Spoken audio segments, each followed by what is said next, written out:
مصر میں پیش آنے والا ایک انتہائی ایمان افروز واقعہ۔ جب ایک شرابی نشے کی حالت میں مسجد میں آ گیا، نماز کا وقت نہ ہونے کے باوجود امام مسجد سے درخواست کی کہ جماعت کروائی جائے۔ امام صاحب مسجد میں بچوں کو قرآن مجید پڑھا کر بیٹھے ہوئے تھے۔ علاقے کے 2-3 نوجوان امام صاحب سے ملاقات اور مشورے کے لیے آئے ہوئے تھے۔ ظہر کے وقت میں ابھی 1.5 گھنٹہ باقی تھا۔ ایک نوجوان اور آ گیا، اسے بھی امام صاحب سے کوئی مسئلہ دریافت کرنا تھا۔ امام صاحب نے اسے ذرا فاصلے پر انتظار کرنے کو کہا۔ یہ نوجوان مسجد کے دروازے کے پاس انتظار کر رہا تھا کہ اچانک اس نے دیکھا ایک شخص شرابی نشے میں کچھ بڑبڑاتا ہوا مسجد کی طرف آ رہا ہے۔ دیکھتے ہی دیکھتے وہ جوتوں کے ساتھ مسجد میں داخل ہونے لگا۔ یہ نوجوان جلدی سے اٹھا اور اس شرابی کو مسجد میں داخل ہونے سے روکتے ہوئے باہر دھکیلنے لگا اور برا بھلا کہنے لگا۔ شرابی نشے کی حالت میں چیخ رہا تھا، مجھے مسجد میں آنا ہے، مجھے امام کے پیچھے نماز پڑھنا ہے۔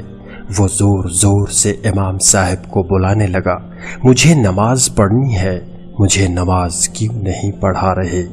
نوجوان شرابی کو مسجد سے بار بار دھکیل رہا تھا، لیکن شرابی باہر جانے سے انکار کرتا رہا۔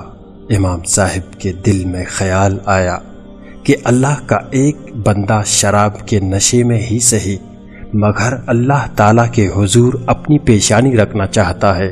اس کے اس شوق کے عجب اللہ کریم اس کو اس گندگی سے نکال دے۔ امام صاحب نے اپنے ہاتھوں سے شرابی کے جوتے اتارے، اس کو وضو خانے لے کر گئے اور وضو کروایا۔ مکمل وضو کروانے کے بعد امام صاحب شرابی کو اپنے ہاتھوں سے لے کر آئے اور اپنے داہنی طرف کھڑا کر کے بلا وقت کی نماز کی نیت باندھ لی۔ خوش الہامی سے سورہ فاتحہ پڑھنی شروع کی۔ مصر کا یہ رہنے والا شرابی عربی تھا۔ سورہ فاتحہ پر اس کو رکت طاری ہو گئی۔ امام صاحب نے سورہ فاتحہ کے بعد سورۃ الزمر کی آیت نمبر 53 تلاوت فرمائی، جس کا ترجمہ یہ ہے، اے میرے بندے جو اپنے اوپر زیادتی کر چکے ہو، اللہ کی رحمت سے مایوس مت ہو، بے شک اللہ سارے گناہ معاف کر دے گا، بے شک وہ بڑا غفور ہے، بڑا رحیم ہے۔ اس آیت مبارک پڑھنے کے بعد امام صاحب نے رکوع اور سجدہ کیا۔ دوسری رکعت میں الحمدللہ پڑھ کر اسی طرح تلاوت کی۔